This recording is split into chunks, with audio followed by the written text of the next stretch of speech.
What's up, guys? Welcome back to the YouTube channel. It's race week. It is now Tuesday.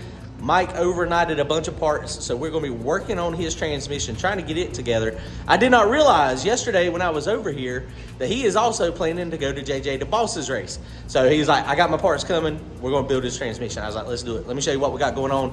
Go to turbojohnracing.com, grab yourself some merchandise, and we'll see you racing this weekend. JJ the Boss is happening Friday night, small tire. And then Saturday, we'll be at Darlington for the Palmetto back of the track. Boy, oh boy. Here we go again. It feels like, yeah, deja vu is the good word. So he ordered a bunch of parts. He's making some changes. So when we get done with this transmission this time, it's got all the best of the best of the best. So we should be fine. So you see, we already got the ring off of this thing. I don't even know what that thing's called. He went ahead and ordered him a billet valve body also from TS Racing. And part of that, when you get a valve body, you get different springs. These are the two springs. This is the one with the new billet valve body. This is the one that come with the old valve body.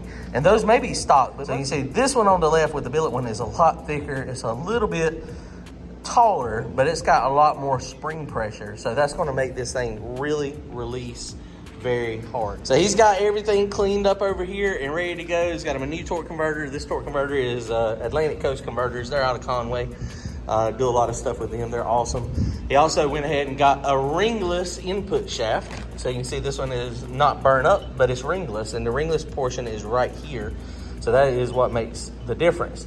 Now, one of the things also, you got to have a matching front pump. So this is all together. And if you mismatch a ringless input shaft in a regular style front pump, usually the converter does not lock up at all and you blow through. Aftermarket pump. This is not a stock pump.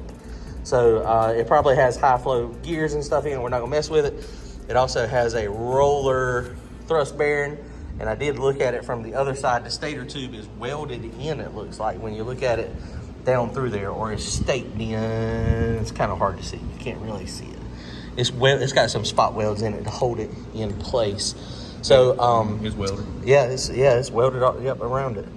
So I think we're going to be in good shape. So hopefully this one uses a great big solenoid. That's a big solenoid for that trans brake. So I think we're going to be in good shape. So we're going to stick this thing back together real fast. While we're in here, we're going to reverse that spring that we put in there backwards, but we ain't had any problems out of it yet. But yeah, I also hadn't made a bunch of passes. All right, I had mentioned the mount. He bought this, and then this is off of, like you said, a Honda or a Toyota. Or Toyota. It's a spindle, and it fits the lift absolutely perfect. And he just welded it on there so that, I mean, it makes it so we don't break our backs. It's awesome.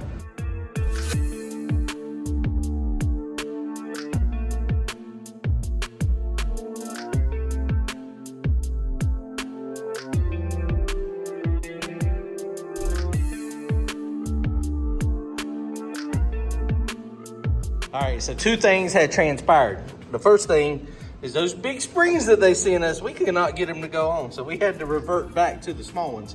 Don't think it's gonna be any issue, but they simply would not compress enough to get the little lock ring on.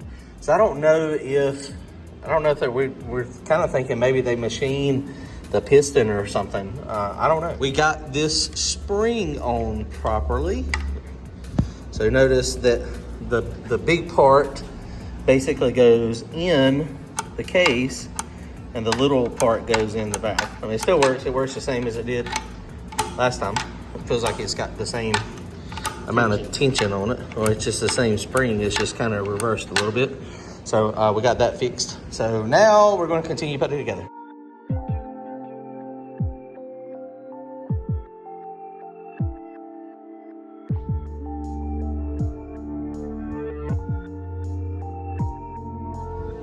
All right, guys, well, we are about done. This is taking a little longer than what we anticipated, as it always does. See, he's got that nice new billet valve body. It's got the roller bearing here.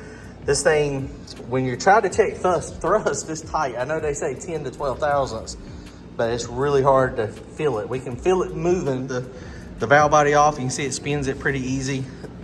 It is actually, everything is turning in there very smooth. So we know it's not bound up and locked up. So that's a good thing. What else we got left to do, Mike? Trans brake in. Put the pan on. Trans brake in and pan on, and he'll be ready to go. Man, this billet valve body is pretty trick. I mean, it looks super nice, and that is the biggest solenoid I have ever seen in my life. Well, at least I can get a wrench on this one. Yeah, no, you're right. And Mike was told by two shops, Bruzy and TSI, not to use the Kevlar band, the heavy-duty Kevlar band. They said use what? The Ray Bestis? The stock one. Just the stock one is what they recommended. And, no reason for it. and so that is, what we got on there. So, I mean, I don't know. I always thought the Kevlar heavy-duty one, the material would grip the drum better. Anybody that's got any 15 by 12s with somewhere between a 2-inch and 4-inch offset, or even a 15 by 14, I could use that. The bolt pattern is 5, and a Chevrolet 5 by 4.75. There you go. The Ford one is the small one. I got the big bolt pattern. So Mike's getting this transmission installed, and we're noticing when you check the torque converter spacing, the way you want to do this is you got to push it all the way back into the transmission, and then you pull it all the way forward, and it should clunk up against the flex plate. You see, I just moved it and it did not. So this is a new torque converter, new front pump, new spacer.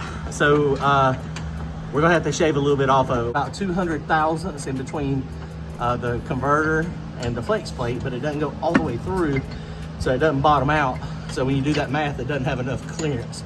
So that will potentially hurt the transmission, and it will potentially hurt the motor, not the thrust bearing out. So he's gonna snatch it back out real fast, and we're gonna machine. When I say machine, I mean sand. I'll show you what I'm talking about. So this is one of the adapters he bought. So basically what's happening, this is the side that goes into the back of the crankshaft, and then the torque converter goes in this side.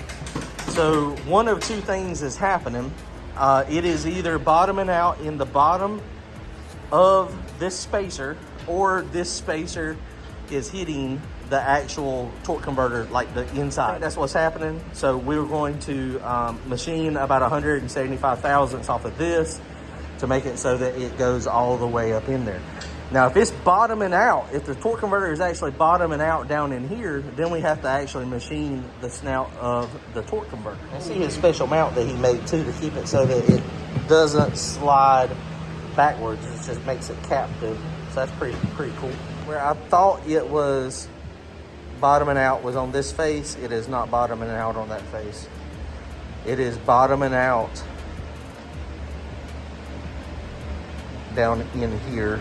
And you can see how clean that is. All right, guys, so I got it out here. So if you look, this is the spacer, and it goes down, and you can see it 100% bottoms out right there. And then it gets really close down here where I thought it was initially. So he's about to do we had to do this on Randy's car as well. So we got to take we got to machine 175 thousandths off of this, and we got to machine 175 thousandths off of this so that it can go in there without bottoming out. So he's going to machine it real fast.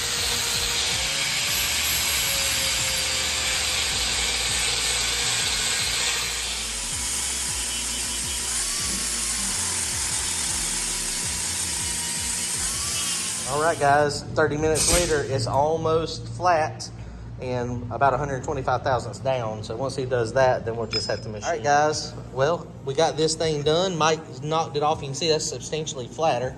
So knocked about 125 thousandths or so off of it, clearanced it on the end of this.